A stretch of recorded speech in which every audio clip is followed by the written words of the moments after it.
Thank you for joining us wherever you are. This podcast episode is brought to you by the Old Ways Actual Play team.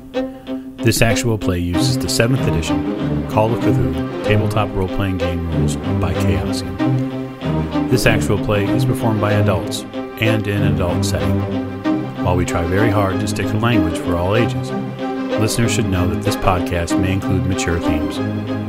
All content, including names, places, events, companies, and etc., that may bear resemblance to entities living or dead, is strictly coincidental.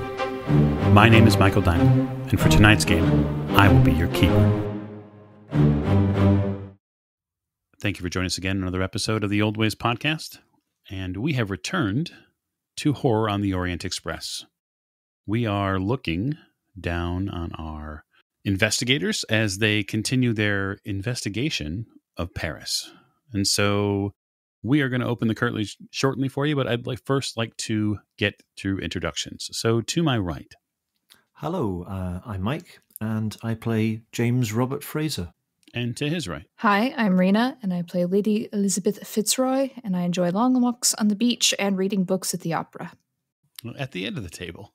Hello, I'm Giles, and I'm playing Simon Griffith, and we are here on an episode of Culture in the Catacombs. To his right. Hi, I'm Miranda, and I'm playing Maggie Bellinger, who enjoys long walks in catacombs and freeing people that have somehow found themselves trapped in the catacombs. Ghouls are people, right? Just normal people. Right. Nothing amiss. Not at all. And last but most certainly not least. I'm Martin, and I'm playing Richard Courtenay, and everything's fine. Indeed it is. So we pick up our scene this evening just after the opera has concluded. But we are just a few miles away from the opera, walking back to the Hotel Bristol with Richard and Maggie, as they are still yet probably mentally recovering from their trip in the catacombs. Richard, your sight has come back to what you would believe is normal, although you did have to probably doing a lot of blinking at this point to try to keep your vision from blurring. But the night air along the Seine is good, and before you know it, you're in front of the hotel. Wow. Back at last. We made it. Yeah, yes, we did. Oh, I am absolutely exhausted after that adventure. Yes, something to reflect on. I wonder what happened to that gentleman. He must have found his way out. I do hope so. Did that go entirely as you planned? Well, I don't think I had anything planned, really, Richard. Well, I expected it to be open to start with, and I wasn't sure what to expect when we were down there, but hopefully we got our money's worth.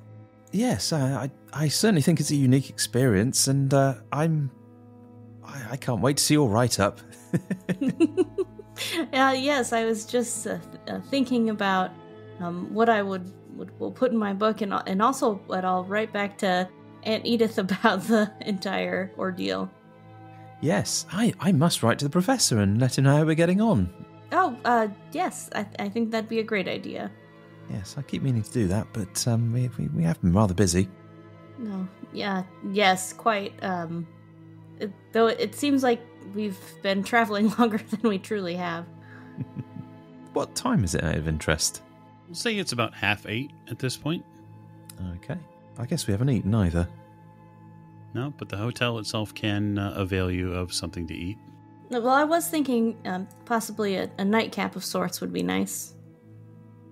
Yes, a nice quiet sit down in the bar. Yes. I'm assuming you'll join me? Oh, indeed, yes, of course. That's splendid. Yeah, the bar is not but a few steps away as you enter the Bristol. Staff is more than happy to make sure you have the object of your heart's desire, whether that be nourishment or refreshments. There's an array of wonderful delicacies available to you. Yeah, a warm meal and a stiff drink sounds Splendid. It does indeed. After all those stairs. Oh, yeah, just the stairs just take it right out of you. Yeah, it was much easier going down into the catacombs than it was coming back out. Yeah, you probably reflect on that after the first or maybe second drink. The staff is wonderful for you. They bring out probably a fairly well-prepared meal and some drinks. Well, this is rather nice, isn't it? Yes, it is quite nice, though I just keep thinking about Guillaume and what happened to him. So I guess we have other business to attend to. We were going to go somewhere tomorrow, was it, Richard? Yes, I think the Bastille would be an excellent place to start. Yes, that's correct.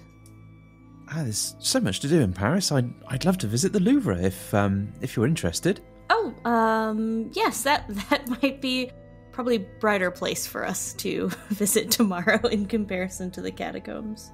Yes, and we should go when it's sort of properly open without needing a torch or anything like that. Yes, I don't think that they recommend torches sneaking into the Louvre. No, indeed. I'd be very interested to see how your photographs turn out as well. Oh, yes, we did snap quite a few down there and on the boat. I suppose we could find a place to stop tomorrow to see if they can be developed. Indeed, there must be some sort of chemist here. I mean, it is Paris after all. We may both have to brush up on our French a little bit. I think Simon speaks French, doesn't he? If I'm not very much mistaken. Oh, yeah, that's true. I think. Yeah, not sure if my memory's serving me correctly there, but... You two finish up dinner and have another drink. And then after that... Well, Maggie's exhausted, so she would... all of those stairs and such, so she would probably want to just maybe go to sleep and plan on getting an early start to the next day. I do wonder where our compatriots are, though. Do we know where they went? I'm not sure we do. I don't think that we do. Maybe they left a message for us at the front desk? No, I don't think they did. I don't believe they did either. Oh, Although my memory could fail me. I wonder if they got up to anything like we did. Yes, I mean, there's plenty of things to do in Paris. Maybe they spent the evening climbing the Eiffel Tower. Oh, well, I am quite beat from our outing today. I think I'm going to turn in early tonight. Yes, I think that would be sensible. We could get an early start to the day tomorrow, then? Yes, a nice breakfast, and we can hurry along to the Bastille and see if we can find out more about this Comte Fenelic. Yes, we should probably check in with Lady Elizabeth if we have a chance to in the morning as well, just to see if anything that she found out after we left would be helpful. Yes, yes, she did. I think she probably was there for quite some time after we left. I don't know. Yes, I'm not sure. We can check in with her in the morning. The two of you head upstairs to your rooms. Maggie, you get settled in yours, and sleep is pretty quickly your best friend. Just put it that way. And unlike other times, this sleep is completely peaceful. Mostly because after several hundred steps up and down, you are just dead to the world. Yeah. Professor, on the other hand, while your body might be tired, your mind is still ablaze with having, quite frankly, some free time. There aren't any other of your compatriots around, and you've finally got a little time to yourself. So Richard gets back to his room, and he's had a drink. He's quite relaxed, and it's been a busy day. He's quite sort of physically tired, but mentally still alert. And what happened down in the catacombs is interesting. He's kind of I don't know. It's sort of like lit a fuse again. He's got some sort of spark and interest, and some of the things he saw were a bit unusual. Kind of reminds him of some of the stuff he's seen in the Challenger lectures with Professor Smith, and he's reminded of the device, and he's been carrying this thing around with him, and he fancies another look. Pull the device out of the box that it's carefully laid in. It still feels the same as it did before. Although it looks very much like a device made by man, there's still something about it, something that's been difficult for you to add up. While the device is likely several hundred years old because it was dug up somewhere north of Greece, you're not quite sure how it's still yet so, technologically advanced. It still baffles you a bit. The folding, the lens work. I've not quite tried all of these lenses yet, thinks Richard. So he's going to pick another combination, something different on the left, something different on the right, and take another look. So there are 7 total lenses. So pink, blue, green on the left, and then yellow, black, and then the cracked lens on the right. And then there is that 7th lens that sits kind of along the center, which is missing. So what adjustments would you use for the left, and what would you use for the right? I think this time we're going to go for green and pink, which a horrible combination. Okay, so you're going to take the green lens over the left eye, and then the pink you'll move to fit it over the right-hand side. Indeed. So you prepare it against your face, just ever so slightly until it snugly fits against the bridge of your nose. And that's when you feel the snap against your face as it adheres. And I would like you to make me a POW roll. Okay. Oh, that's 07, so that's an extreme success. All right, I would like you to spend 2 magic points. Okay. You feel it adhere to your face, and you feel all the blood, probably from the upper half of you, just rush into your head. So a swift pounding takes a hold, and the lights in the room dim. Against the far wall, there's a large mirror, one which you've been using to make sure you look smart before going out. And you can see that there is a pink light and a green light, almost a watercolor opacity that is shining off the light. When you bring your face finally to a level point again, after reacting to the pounding, you see that your left eye and your right eye, one is pink and one is green. Beyond the walls that you're standing in, you can hear cannon fire. And you see to your right-hand side through the streets of Paris a long throng of marching troops. Does it look like they can see me at all? No, you're far too elevated. Okay, that's good. You can see the tall hats they wear, the whites of their uniforms, the black boots, that sprig of red that they carry in their caps, long pikes, several with muskets and bayonets. And they continue to march past the side of the hotel. Cannon fire continues. You hear shouts in French among the streets. Well, it certainly seems to have taken me back in time. Yes, it's Paris. Richard's history isn't that good, and neither's mine, to be honest. How does this scene unfold? So we've got some people marching down the street there. Is there anything in particular going on? They seem to be marching towards one of the squares in town. It's actually not too far from you, given where the Bristol is at. They seem to be marching towards Notre Dame. Okay. So in that definite direction. And am I able to move and follow these troops? You are definitely not stuck in stone.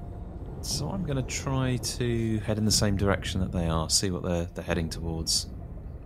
Okay. Spend another magic point. Mm-hmm. You slip out of the Bristol, mostly through the rubble and the rocks that once formed part of its fascia. You see a lot of the buildings here are very thin. They're 2 to 3 stories. They're made of wood, mostly. But you're able to sift your way through. And why don't you give me a spot hidden roll? So that's 31 under 60. So as they get closer towards the river,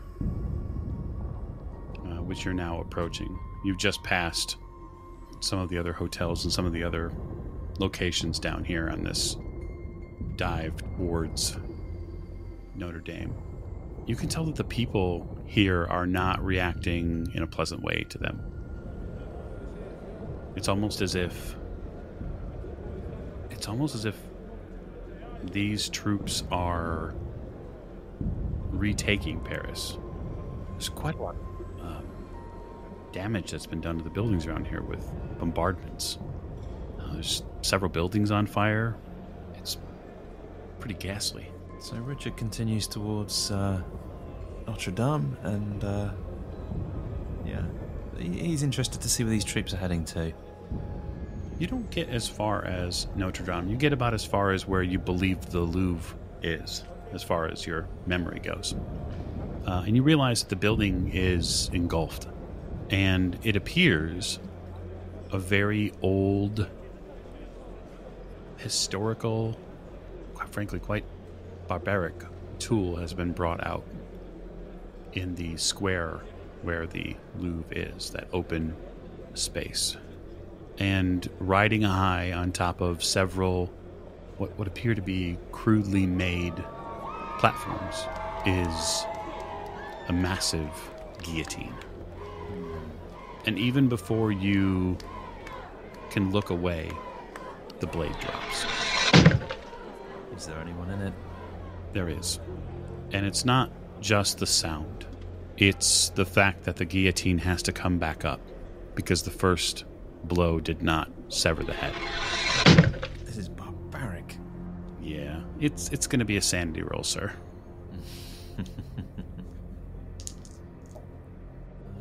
That is 63, and my current sanity is 71, so that's just about a pass. Okay. You gut it out, but you realize that very quickly from the turn of your stomach, it's really not something, well, you can stomach, quite frankly, very much longer. You see them remove the body portion from the guillotine platform, and then they call for the next person. So it occurs to Richard that the Count Comte Fenelic that he's looking for was executed somewhere around this period, if the information that he got from the library is correct. So he's going to be on the lookout for anything that might suggest that this is the case. So whether somebody sort of shouts his name out or, something like that. Okay. I guess give me a spot hidden roll. That's probably the best way to alleviate that. Oh, so that's 94. Not a critical failure, but pretty close. So, yeah, you don't see any mention of that. Furthermore, you don't see anyone you would consider a member of French nobility. Okay. In fact, furthermore, there's quite a lack of, members of a higher standing here. Most of the people that are watching are commoners, common folk of Paris and troops. And it does seem that many of the people who are being dealt with are dressed far nicer than you would expect. This is strange. Who are these people? Why are they being executed? It doesn't make any sense. It's clear that as you continue with the troops and draw closer, you have the ability to get around some of the visual sights of the guillotine, even as tall as that platform is. it's pretty clear that the people they're executing are members of the nobility and those who are well off. There's a cart that has 6 or 7 men. Maybe these men are former soldiers, because they don't look like they're dressed in finery. They're dressed in the robes of, or they're dressed in military uniforms. And it seems like each one has this somewhat strange marking on their forehead, as if they've been marked for death. What does this marking look like? From your position, unfortunately, you're a little too far away, but it does almost... The symbol looks a little bit like a rose, almost. It's a somewhat intricate drawing. So if Richard can, he's starting to get a little bit more curious and perhaps a little bit more familiar, should we say. I was going to use the word brave, but that's probably not appropriate. A little bit more familiar with these experiences with the device. So he's going to try and sort of move closer to get a better look at this symbol if he can. Sure, spend another point of magic. Mm-hmm. You get in a little closer, and as you draw through the throngs of people, they don't so much get out of the way for you, but you seem to kind of pass by them without a lot of physical resistance. It's an intricate drawing. It's almost a stylized rose. It's almost even a Mesoamerican style. It doesn't feel or look like an English or a French style of rose. But you get closer. The question is, how close are you getting? Richard will get a little bit closer than he is at the minute. Again, he's curious. He's starting to sort of build up some confidence here with this device. And there's part of him that really wants to know whether anyone can see him or is aware of him. And he's interested in what's going on as well.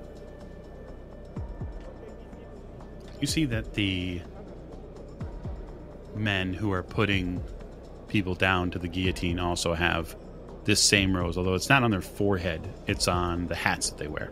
There's a bit of sometimes a bit of white flowering behind it, but that red is as blood as any rose color would be. Interesting. Is Richard aware of anybody being aware of him? Does anyone sort of look round to him? Is anyone looking in his general direction, or...? Not as of yet. You haven't been prodded or poked or yelled at or forced to redirect because someone was bringing a horse through, or... And Richard doesn't recognise any of these people. They're just old French people for all he can make out. Yeah. In fact, even some of their facial definitions are not necessarily completely firm. Some of them are a little bit more ghostly, almost. There's almost a diffused quality to the bodies here, as if you're not here, but here. Yeah, that sort of makes sense. Richard is going to concentrate on trying to speed this up a little bit. He's interested to know whether if he thinks hard and wills it enough, can he actually sort of advance through this scene a little quicker? Almost travel in time, although that doesn't make a lot of sense. I don't know, Richard. Why don't you make me a power roll? Yeah. And just to explain, he's interested in trying to learn how to control this rather than just being a bystander, which he has been to this point. 16, so that's a... Maths fails me. That is just about an extreme success. You feel another set of arms. You feel your arms. You know where your muscles control the left and the right arm that you have, but you feel almost a secondary set of them reach up and sort of, just by intuition, grab hold of your face. And then you feel it move another one of these lens holders, and things begin to rapidly accelerate around you. As they rapidly accelerate, carts and carts of men and women of all ages are brought to this guillotine.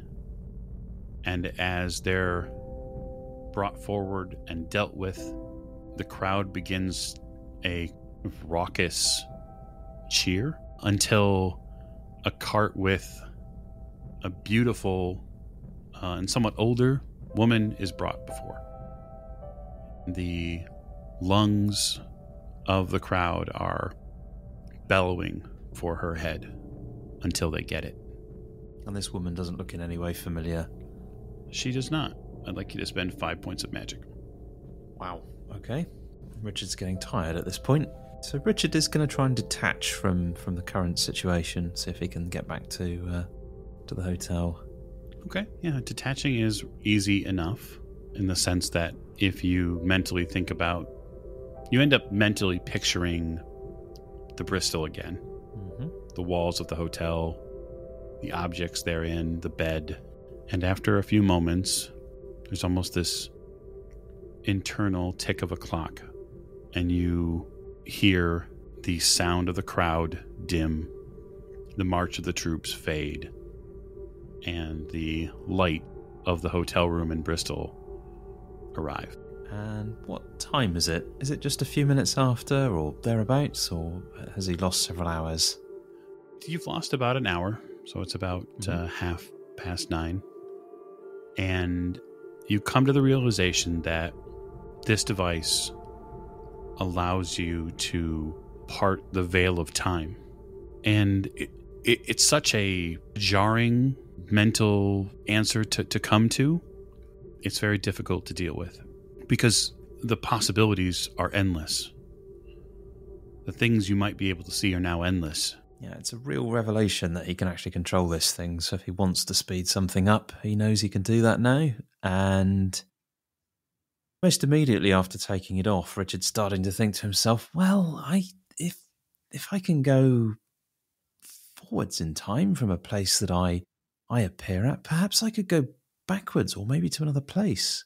Start out somewhere. I'm not too sure how that's determined, but yes, maybe when I'm there I can manipulate it. So you make me a spot hidden roll as you come out of it.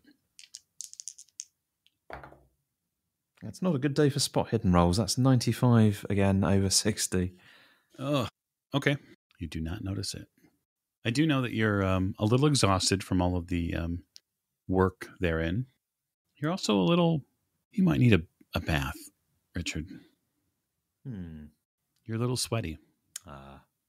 Maybe that's just the stairs. I certainly don't think being down in the catacombs with all these dead people and the work of climbing 140 stairs has left him in a particularly pleasant state. So I think he'll run himself a bath and see if he can find some fresh clothes.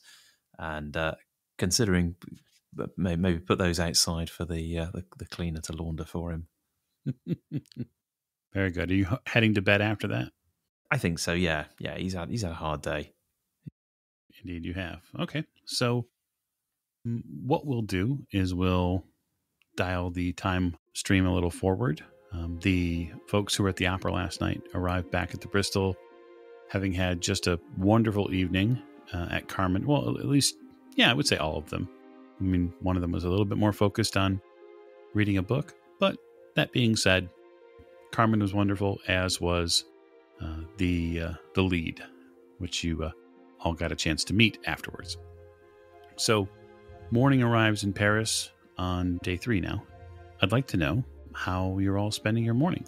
So, Mr. Fraser, how do you take your morning the day after the opera?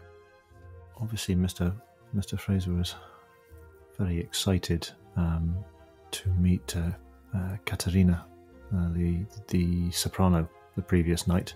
Of course, as soon as he gets back to the hotel, he kicks himself because he realizes that he completely forgot in that excitement to ask for her autograph on his program, which he had intended to do. He, the previous night, will have probably sat up for a little while, just sort of going over, thinking about not only the joy of the opera, but also of this strange case of her sister Nina, and he will write a couple of letters.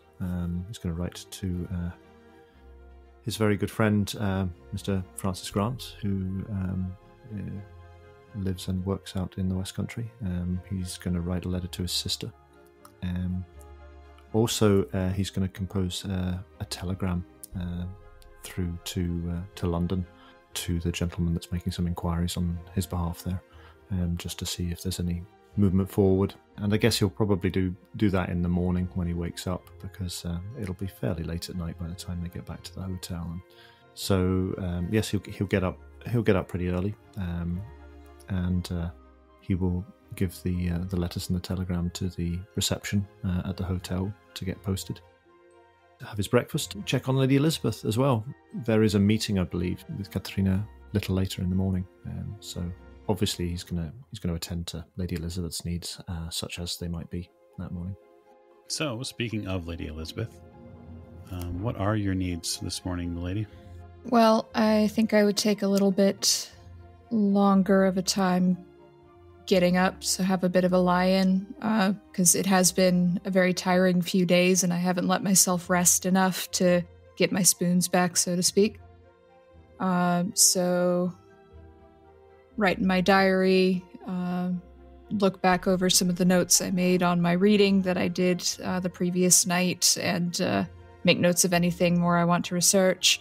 Go down for breakfast, but not going to be super chatty until I absolutely have to, because conserving some energy. But mostly just writing, reviewing my notes, doing some reading, probably read a book over breakfast too, much to probably everyone else's confusion. But eating is one of the best times for reading. It means people won't talk to you. Kind of perfect timing for you.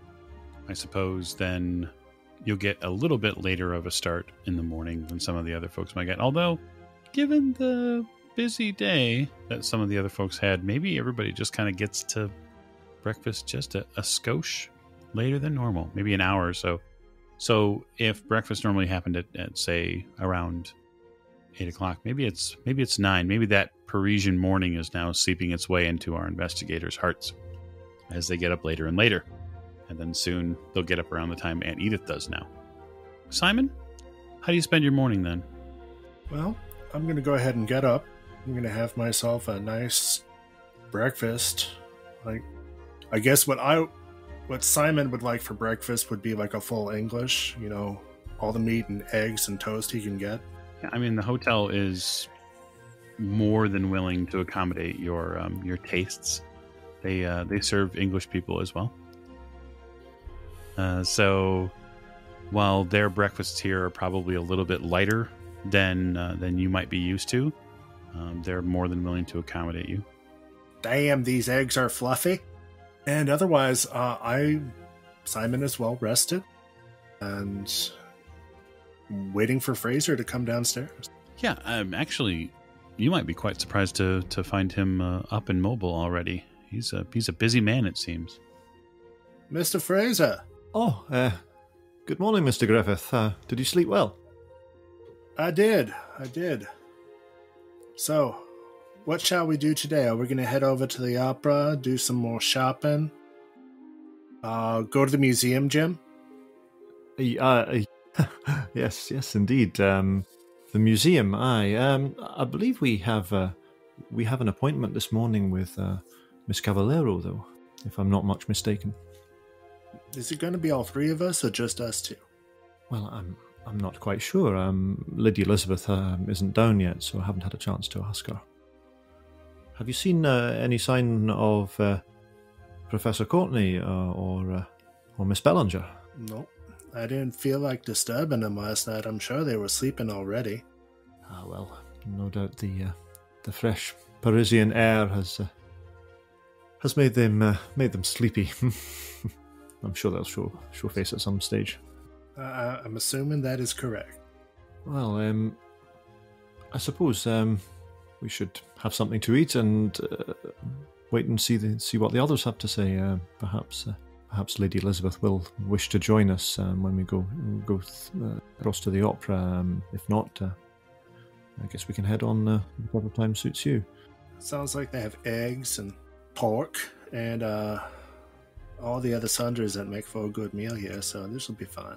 Aye, yes, they put on a good spread. Nothing compared to the meal we had last night, though, eh? Wow, no, that was fantastic. I've never had a steak like that before, sir. Question: how do we want to dress for meeting Miss Caballero? Miss Cavallero, well, I would imagine casual wear, I'm sure, will suffice. It's not a formal engagement. Well, I guess we do need to find out if Miss Lady E is coming with us, because that would change how we should dress, correct?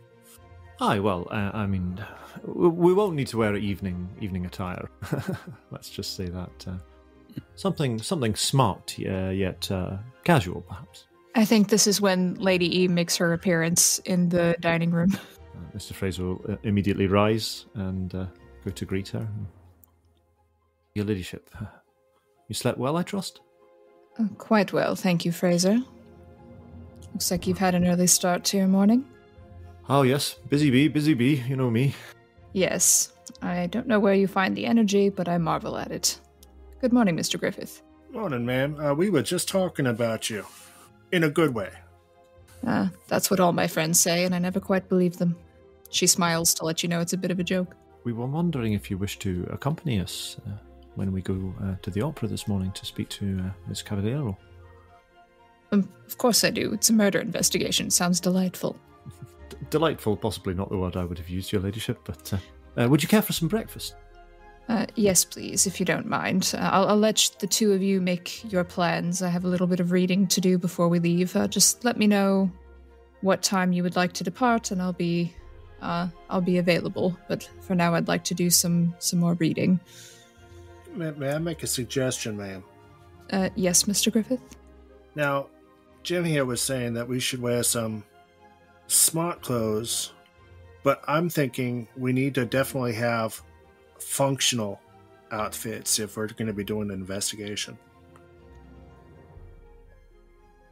Lady Elizabeth raises both eyebrows at the mention of Jim, but she doesn't comment on it. Yeah, Jim just kind of glances to one side, his head low, shaking very slightly. As for attire, Mr. Griffith, I'm certain you can wear whatever you think is most useful. It's not a black tie event, but you do wish to be presentable for meeting a lady of such importance, of course. Well, of course, but if we're also going to be investigating the site, we're going to want to wear functional shoes, clothes with pockets, stuff like that. Oh, I always go functional, so no need to worry there. So whatever you need, Mr. Griffith, I'm sure you won't be breaking that many social norms. Mr. Fraser can advise you if necessary. Fair of enough. course, yes, absolutely. The staff come out as after Lady Elizabeth sits down, and they present you with some what appear to be caramel spice muffins. And the staff member says, "Lady, we had these made this morning. We knew you were here, and we thought you might like to try them." Smells marvelous, thank you. My compliments to the chef. They nod and dip back out. Maggie was probably drawn downstairs by the sense that people were coordinating outfits somewhere. She kind of, spent her morning lounging, but as soon as she felt deep inside her that people were coordinating outfits without her, she would make her way downstairs to get some breakfast as well. Okay. Hello, everyone. What did you get up to last night? Good morning, Miss Bellinger. Good morning. Mr. Fraser stands and draws a chair back for Maggie to allow her to sit. Thank you. Allow me. I will sit. We came back here last night, myself and Richard, and you were nowhere to be found. We were wondering what you got up to.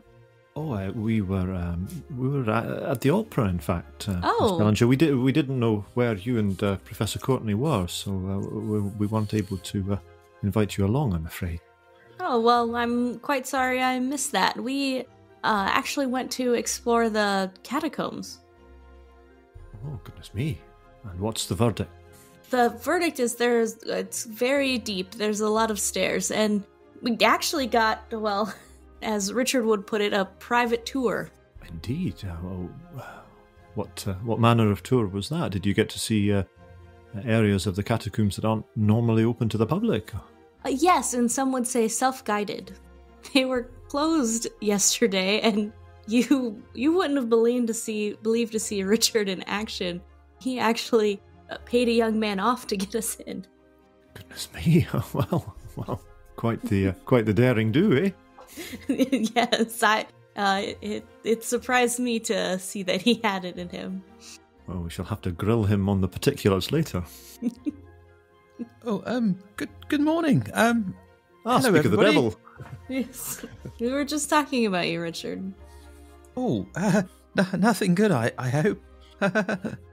Nothing good. Miss Bellinger was just regaling us with the tales of your exploits in the catacombs last night. Yes, a fascinating place. So many skulls, and yes, we met somebody down there, didn't we? Oh, yes, we did. A gentleman named Guillaume. Yes. Oh. He seemed to be trapped down there. He got himself stuck somehow, but we were sure to let him out. I believe he was a tourist that had possibly taken a tour, got lost, and was stuck down there whilst it was closed. Goodness me, well, he was very lucky that you came along then, eh? Indeed, he did say he was very hungry. Well, I would imagine he would be. How long had he been trapped down there? And Richard looks to Meg. I don't think we asked him, did we? No, I don't think so either. Oh, well indeed. You've done a good turn then, I see. Yes, I mean, he did look peckish. Quite, yes. And me being the klutz that I am, I dropped our flashlight and broke that, and then we also broke the lantern. We had to find our way out in the dark, didn't we, Richard? It was quite the adventure. Yes. Indeed, it certainly sounds that way. Do you hear that, your ladyship? It seems that they have had something of an experience, eh? Strange men in catacombs, yes. Sounds like quite an entertaining time. And that was just Professor Courtenay. I see what you mean. Why, Fraser, I didn't know you had such a sense of humor. Well, perhaps it's being on the continent brings it out in me. Do beg your pardon. I've got a question. So Mr. Fraser and I were out shopping yesterday and exploring the town. What did y'all find out about? Well, we actually have more research to do today. I believe we were headed to the Bastille. Yes, that's right. We were given a diary of sorts by somebody in the library. We did promise to return it, and he did indicate that we should continue our research in the Bastille, didn't he? Yes, we were actually wondering, Lady Elizabeth, if you found anything out after we had left that would maybe help us in our research today. Well, mostly what I found was about some kind of strange ritual involving a female figure with horns. I'll just show them the very naughty drawing that the library was so anxious for me to make disappear. Ooh la la. Well, show it to them. Are you going to show them the whole thing or just the... Just the good parts. I'll show Right. them. I'll show them the whole thing. Might as well. Oh my. Mr. Fraser, you might want to avert your eyes. You're Mr. not old Fraser enough for this. does indeed avert his eyes and blushes furiously. I say, that's somewhat artistic, isn't it? And Richard turns a bright shade of red. That don't look right. Lady E is very patently enjoying the reactions. I'm not entirely sure how this is going to help us, but I'm sure we can keep it in mind while we're looking today. Yes, I'm not sure either, but I'm doing some research on it. You never know what you might find out, but it is the only thing that Remy could find related to summoning rituals, which is why I have it. If you remember, I was trying to do some research into that strange entity we encountered on the boat.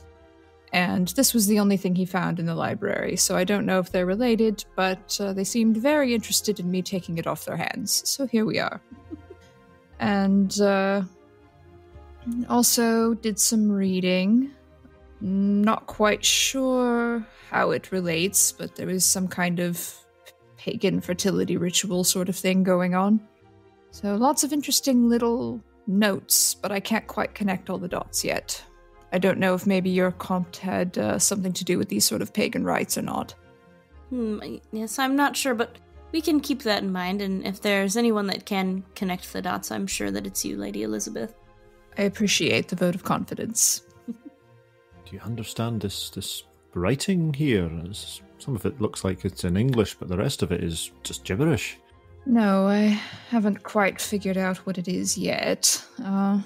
But I'll ask around, see if there's anyone else who knows anything about languages particularly used in the occult and pagan rites, and maybe they'll know something.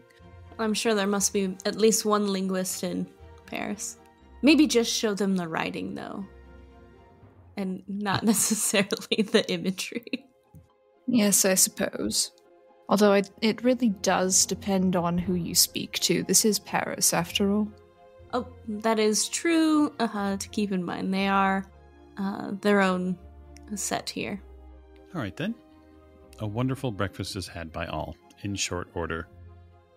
Or perhaps in long order, depending on how long people are going to stay. But great thing about Parisian breakfasts is they can be as light or as heavy as you want. Essentially, what Simon gets is something more akin to a French country breakfast. So they pile on sausage, basically, as the filler, or it could be as light as a few croissants, or all sorts of fruits that they have as well. So, but post breakfast, there's going to be a few of you that set out to meet up with Miss Cavallaro, and then there's going to also be some of you that are going to go to the Bibliothèque des Arsenals, so the library of the Arsenal, and we'll split there again, unless the group is going to hang together temporarily. I was thinking that Mr. Fraser would actually mention to both Maggie and Richard that they met the soprano after the opera, and there is something that they're going to discuss with her with regard to her sister's untimely demise recently, and they've offered their services to assist in any way that they can, just in as much as anything, just to keep Richard and Maggie abreast and aware of what their movements for the day are going to be. Maggie, are you Yes. are you interested in this murder mystery, or would you rather spend the day reading books in the Bastille with me? Well, I think the gentlemen can handle their mystery on their own. We had a couple of places to stop on the way to the Bastille as well, so I believe I will join you, Richard. Oh, that's splendid. Yes, we must see if we can find somewhere to develop your photos as well. Yes, those were my thoughts exactly. Plus, you need someone with you that knows a little bit of French, I feel. Yes, you're very good at that as well. Well, shall we all head out for the day then? Perhaps we should make plans to meet back here later? Yes, how about we all meet up for a spot of lunch later on? Say, maybe 1 o'clock? Yes, I think a spot of lunch would be an excellent idea. Meet up, share our information, what we've been working on, and then go about whatever else we need to do. Sounds like a marvelous plan. Jimbo will look at his buddy. Mr. Griffith, Simon, shall we go upstairs and prepare for our wee journey? Sure, I'll make sure I am properly, how would you say it? Attired? Exactly, sir. Your ladyship, are you still wishing to join us, or would you prefer to go to the library with Professor Courtenay and Miss Ballinger? She smiles. I had quite enough of being a third wheel yesterday, I think, so I will come with you. Jolly good. Well, if you'd like to finish your breakfast in your own time, then we'll be ready to leave whenever you are. Lady E only had like a very light. She had a cup of coffee and a croissant and some fruit, so like very light continental style. So I'm quite ready to go whenever you are. Oh, well, we won't be more than 10 minutes or so, would you say, Mr. Griffith? I'd say so. Shall we meet you in the lobby in 10, 15 minutes then, Your Ladyship? Excellent. Very good. So I'm going to snatch Maggie and Richard and put them on their way. I think that's the best way to do it. They have places they want to stop before they get to the next library.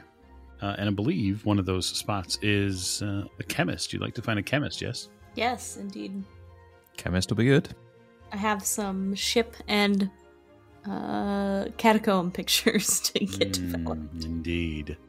So finding a chemist in Paris is not terribly difficult. While there aren't a ton of them just yet, there are a few. And it probably takes you a good maybe half hour to, with the help of the folks at the Hotel Bristol, track down one which is in the area. So they tell you that there is actually a chemist not far from the Eiffel Tower. So if you head out from the Bristol and cross the Seine, you should be able to find one near the southwestern point of the Eiffel Tower Park. It will take you a little far out of your way, but at the same time, you'll be able to get what you need. It's not a far journey at all, it seems. No. You know that the just from the map that you have available to you, you know that the longer leg of the journey is going to be going to the Arsenal Library. Yes. So, the chemist shop is rather small, actually. It almost seems like a converted house. Maybe there's some sort of apartment or some sort of living space above it. In fact, Richard, it somewhat reminds you of the houses that you saw last night. Although you didn't walk in this direction, it seems a tall, slim building. Looks like the shop here is on the first floor with maybe... It's a little hard to shake the vision from last night, but yeah, this building must have multiple purposes. Richard says to Maggie, "This place looks strangely familiar to me." No, have you seen something like it before? Or?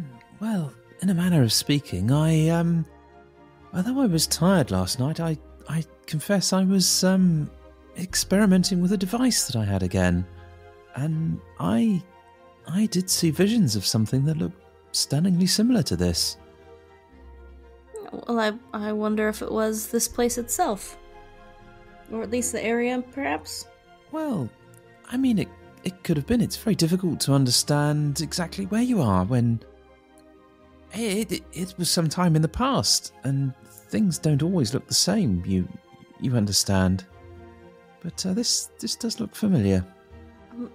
I don't quite understand, but perhaps... sometime soon I can try that device so that I understand what you mean a little bit more. Yes, I think that would be a fantastic idea. I mean, yes, I would be interested to see how you experience it. Lady Elizabeth did try it, but Mr. Fraser was not keen on her sort of completing the journey, as it were. So I would be very interested to see what you make of it. Perhaps we should keep it a secret then for now, if I am to try it. Perhaps we'll have time later today. Yes indeed. The store owner greets you as you arrive. Yes, come in. Can I help you? This place smells very strange. There's all sorts of strange acrid odors. It's a little sulfurous in here, maybe. Maybe it's something else. Maybe some thinners. Maggie kind of makes a sour face as her senses are assaulted.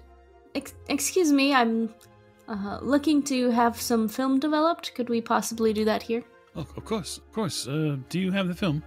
Oh, yes, right here. Okay, you hand it over. You're gonna just give him the camera, or? No, I'll take the film out of the camera. Okay. He takes it and says, all right, if you come back tomorrow, I should have it done. It shouldn't take too long. Oh, yes, that would be perfect. And actually, could we possibly get them in duplicate? Duplicate? Two? Yes, if possible. Oui. Thank you. We will come back tomorrow then. Wonderful, wonderful. And your name? Yes, Miss Maggie Bellinger. Bellinger. He writes it down in a book. And he takes the film and then bids you a good day. All right. Well, I think we have quite the walk ahead of us, Richard, so shall we make our way there? I think we should. Yes, and I thought I could get them developed in duplicate, so possibly if there are any pictures that I think are worthy of being published, I can send them back to Aunt Edith. She did have that contact at the newspaper. Yeah, somewhat of a roaming reporter, you might say. Somewhat, yes. One can only hope. You could become famous. I do hope to do so someday. You exit the chemist's, and you're close enough to the Eiffel Tower that it sits there on the horizon. It's pretty stunning, just from this distance. You can only imagine the time and the effort it would have taken to create such a thing.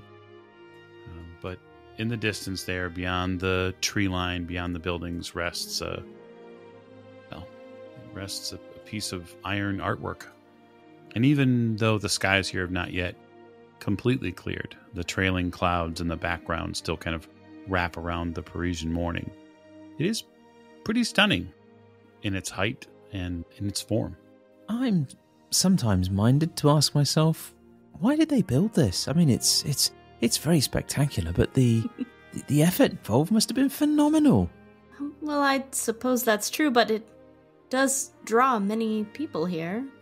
Yes, it does indeed. Well, I suppose we're here, aren't we? Yes, it's just part of the beauty of Paris. Sometimes people do things just for the beauty. Yes, I suppose they do. I'd ask if you would like to make a trip to the top, but if it's stairs, I'm not sure if I have it in me after yesterday. No, indeed. To that end, cab passes by, and then you think, well, we should get a ride. Why walk? Yes. So, a quick cab ride later, you find yourself at the Bibliothèque d'Arsenal, or the Library of the Arsenal. So this is a building founded in 1757. It has a varying number of collections of historical documents. So there's the Archives of the Bastille here. There are several different literary papers that have been collected. There are prints, charts, and plans. There's all manner of material here. But really, what has propelled the Library of the Arsenal forward recently, I mean, as far as, say, the recent 20 or 30 years, has been the library acquiring copies of every periodical published in Paris. And so they have gone, the keepers here have gone through the arduous task of collecting as much documentation of the things that have been written in Paris for the past 200 or 300 years. It is a phenomenon. And it's a rather stout building as well, just from its overall makeup. Big flagstone corners and nice white stonework, beautiful doors. But yeah, you arrive. Oh, this is quite magnificent of a place, Richard. It's an impressive building, almost as good as some of the ones in London. Almost. Shall we head inside then? Yes, I think we should. I mean, that was somewhat the point. Do you have places like this in America where you come from?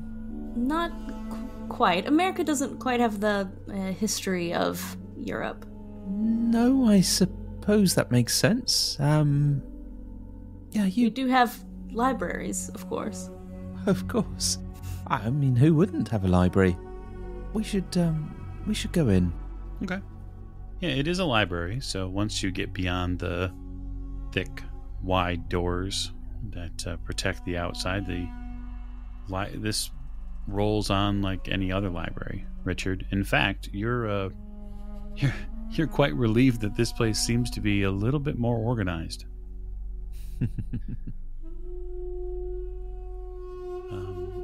But yeah, the librarians welcome you in. There's no distinct personal touches. They just give you a wave and eventually get around to asking you if there's anything specific that you're looking for. We might need your French again, Maggie. Oh, I thought you were speaking French there for a second when you started with we. Yes. Yes, and Miranda does not know much French. So we're just gonna say it in English. We are looking for information on a Comte Fenelek. Okay, so roll French. If you're speaking French, have Maggie roll French and tell me how good or bad things go. If it goes poorly, I will follow up with parlez-vous English. Ooh, 61 against 25. Parlez-vous English. Yes, we go back to parlez-vous. You see the librarian a bit. It looks a little strange, and then looks over at you, Richard, and then, yes, I speak some English. Did you say Fenelek? Yes. We're hoping to get any real information on him, indeed. Do you have a time period? Oh, yes. What was the time period on the journal entry, Richard?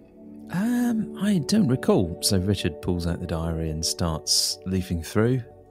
And Richard looks at the person that's attending to us and say, it's 1789. He's trying to speak very clearly. And then he just sort of hands over the diary with the entries in there that appear relevant. Tumultuous time for sure. He turns around and looks at some of the cases, the bookcases, and says, I would begin there. He points over to one of them. Most of our material on the early part of the French Revolution is there. Well, thank you. Merci. Merci. He turns and gives you both a smile and then goes back to his work. Richard looks at Maggie and, is looking for some sort of appreciation for his use of the word merci there. Yes, she will smile at him. That's about the only word he knows, other than bonjour, of course. Okay, so for the two of you, it's just a library use roll. Luckily, this library for you has English tags on some of the bookcases, so it is not as completely difficult as the other library is. So there's no French roll required here. Yeah, that's good. I hope you rolled better than me. I got a 33, which is a hard success. Because I got a 79 against 56. Maggie's helping. I mean, she's doing the best she can. I'm encouraging. I'm here for moral support. I look nice, I'm sure. Yeah, nice eye break from looking at all these books. Well, and that could be worth its weight in gold, let's be honest.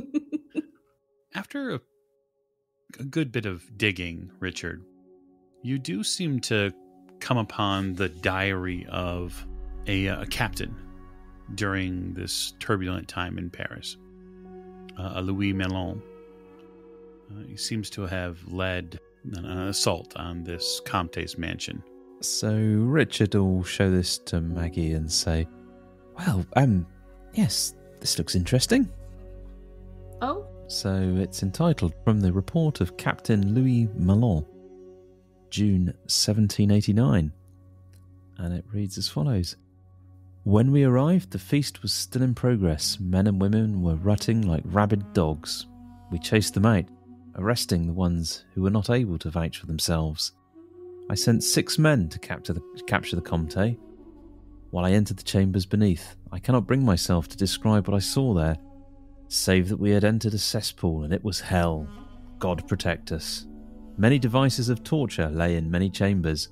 One of my men found a strange Nuremberg Virgin, which was locked. Fearing to find a fresh occupant, we smashed it open, but found it to be empty. It was a dark day when noble vermin such as Fenwick did descend upon Poissy, and if God does not punish him for his sins, then the king surely will. It was with a just heart that I did give the order to burn the house and those who remained below, though the Comte did howl and scream as though his very soul was burning. We then took him to the place that would be his new home. There may he rot. It doesn't sound very pleasant, does it? No, it doesn't indeed. So after a couple of hours, you come to that diary entry. Are you going to continue searching? Yes. That does sound quite dark indeed. It's certainly interesting, but I don't think it helps us find him. No, I don't believe that it does. Though I'm not sure if we're trying to find him at this point as much as what happened to his belongings. Yes, or maybe his descendants. If he had children, maybe they ended up with them. Yes, possibly. Then another library use roll from the two of you, if you would. It went so well last time. I'm going to use the lucky green dice this time. Ooh, 27. Oh, nope. That would be 69. Nice. Yeah, so Maggie's helping again. You've found several books, which Richard's doing his best to file through. Richard, you do end up locating a record not far from the captain's diary entry. You find a record of what looked like goods that were presented after the raid. They were presented to the treasury. And so the King's Treasury took in paintings, some snuff boxes, wine, silk clothing, and then some sort of statuary here that's listed. Doesn't list much about it, just says that it's incomplete. Oh, I say, look at this. There appears to be a record of part of a statue. That's what we're looking for. Yes, that's exactly what we were wanting to find. Where does it say where this was disposed, or? It says that it was given to the King's Treasury. Past that, there's no record of it. Well, it might be kind of hard for us to pay our way into that. Yes. Regardless of if you tell them I'm your wife or not. Oh, Richard's been outed. The record does bring up something relatively interesting, at least the journal entry. You get the name of a city. So, as mentioned in the captain's record, Poissy must have been where the estate was. Another reference to Poissy. Yes, perhaps we should head there after Paris. Yes, I mean, we'll have to run it by the rest of the group, but I do think that is a good, strong lead that we have. Well, indeed. I mean, this is why we're here, after all. To try and track this thing down. Yes, I am reminded of that occasionally. I am going to move the camera to our other investigators who are going to go see Miss Cavollaro. So you return to the Opera House, Mr. Fraser, along with Simon and Lady Elizabeth, because you're interested in a good old-fashioned murder investigation. Absolutely. You return. The opera, of course, is closed, but the ticketing office is open. They have their light on, so to speak, because, of course, there's another show that they'll have to sell tickets for. Yeah, I wasn't sure whether we would be going to the stage door or to the box office, but I'll try one, and if there's nobody there, I'll go to the other.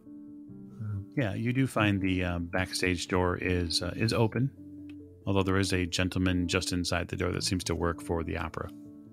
Bonjour. Parlez-vous anglais? Oui. Marvelous. We have an appointment to see Mademoiselle Caterina Cavallero as Lady Elizabeth Fitzroy and party. Oui. She's just arrived.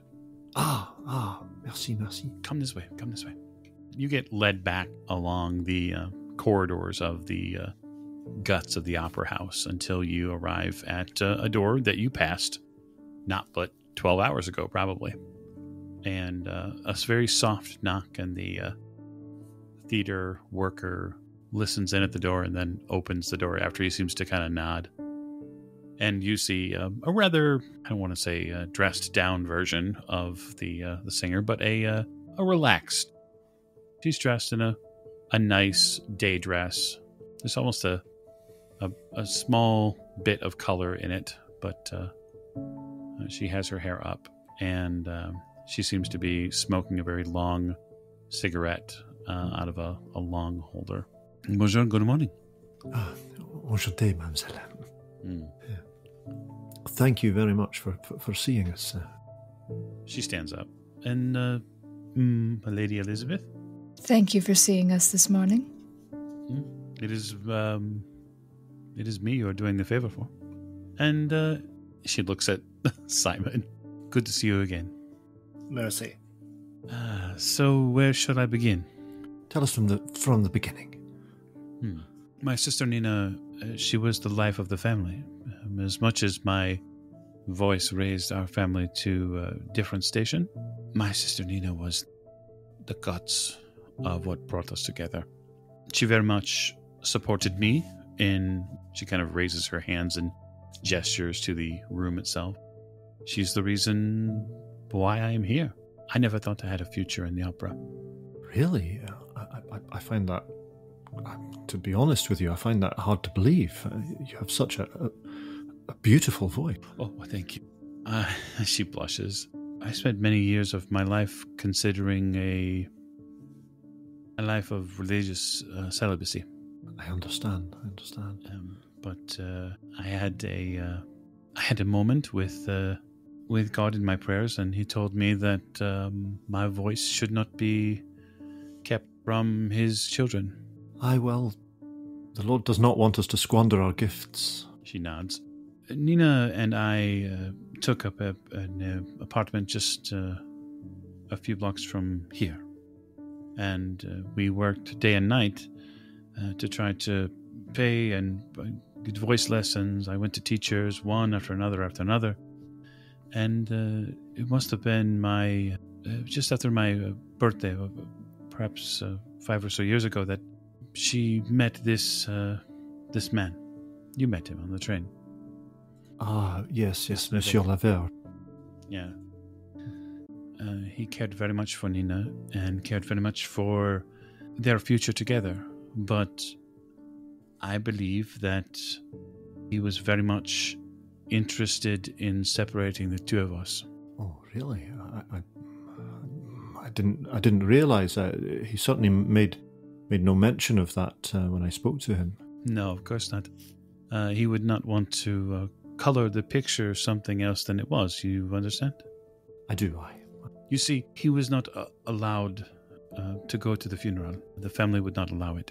Really? Was there some issue between him and the family? Did they not view him kindly? My father did not approve of him. Was that because of his position, his monetary situation? Or?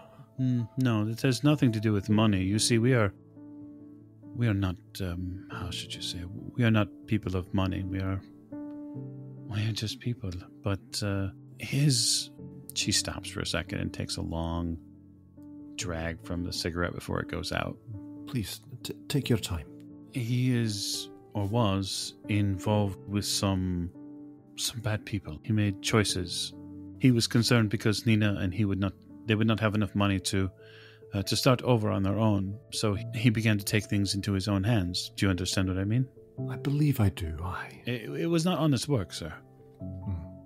What was his actual profession? Well, he did for a time. He did write for some of the papers here, and after that, he was working as a playwright. He kept trying to get Nina to act in some of his plays, and then we tried to refocus him. The family tried to get him into accounting school or something that would pay the bills, and so they could maybe get married. I take it he was not a successful writer then? No. And to be honest, I don't know many. She takes another drag. It's a tough profession, writing. Aye, indeed. Was he talented, do you think? Oh, I think he was talented enough, but nothing ever happened fast enough for him. He wanted it, and she snaps her fingers. Now. right now. And he did not want to wait. He did not want to persevere. So he took the shortcut. he did. And when he could not pay his debts, they came to my father's house. And you see, I blame him for Nina's death. You think it was these people that he owed money to? I do. What were the circumstances of her death, if it's not too hard for you to say? They were walking the Seine. They were not far from here, just across from Notre Dame. And they passed over a bridge, and from what he says, he was attacked. He tried to defend her, and they pushed her over into the river.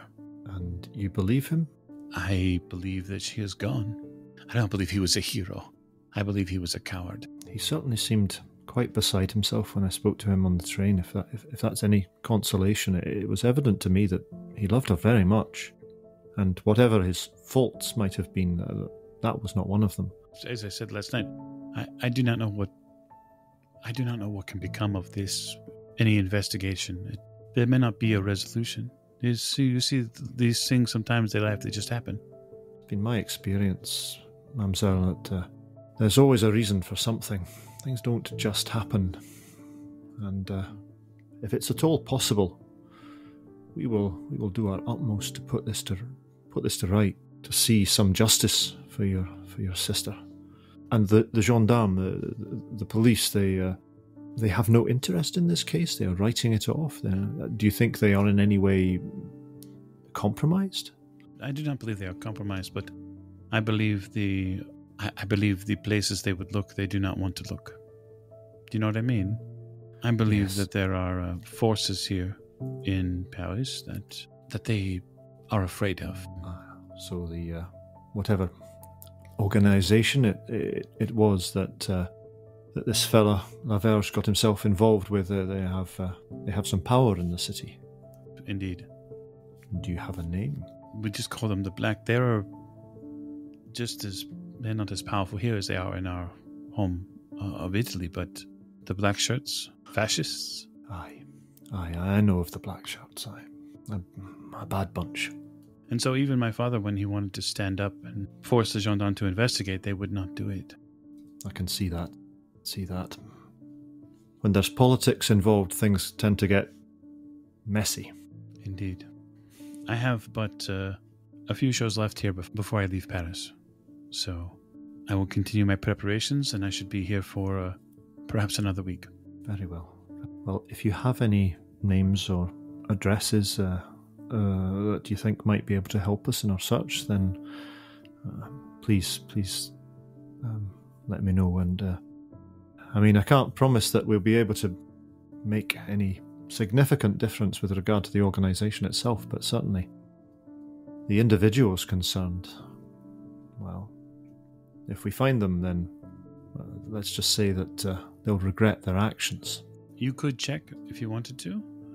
I could give you an address. She turns back to her vanity area and scribbles a note on a piece of what looks like a former program. He rips it off and hands it to you. I would ask that you exercise caution. Of course, discretion is my byword. And Monsieur Laverge, where may we contact him? If he is here in Paris, he will no doubt be in the southern sector. She turns back and writes another address down. It's not the pleasant area of Paris, but it is where he has decided to go, as he is not welcome in the Opera House. No, I can quite understand that. I do have one more question, perhaps a slightly sensitive one. The money that he owes these people, was that paid, or is it still owed? I have not seen these black shirts darken my father's door since Nina's death. But Very well. I do not believe that they are done with him. I think perhaps the first port of call for us will be the residence of Monsieur Francois Laverge. Have a wee word with him, see what he has to say for himself. She nods. Oh, before I forget, mademoiselle, I hope you don't think me forward, but if it would be possible, for you to write your name on this program. I'm much appreciated. I've been an admirer of yours for some time now, and it would be, you'd do me a great honor. Of course. She reaches over and takes it and then kind of reapplies her signature to the front of it and then writes in very small text, but still yet readable, with a gracious heart. And she hands it back to you. Fraser blushes bright red once again. Thank you very much. I'll treasure this. Indeed. Now, I hope the rest of your time in Paris is not spent on such bleak matters. No. I think we may do a little sightseeing this afternoon. Perhaps go around, have a look at stores, bookshops, and the like. I think just see where our feet take us, as they say. Wonderful. I shall leave you to it. She stands up and escorts you out of the room of sorts. She walks you out and makes sure that you can find the exit door. Merci, mademoiselle. Merci. Merci. We shall return as soon as we have some news to tell you. And we will let the three of you loose onto the streets of Paris to do all sorts of just fun things, which we will pick up next episode. So thank you all for joining us again, and we will see you next time.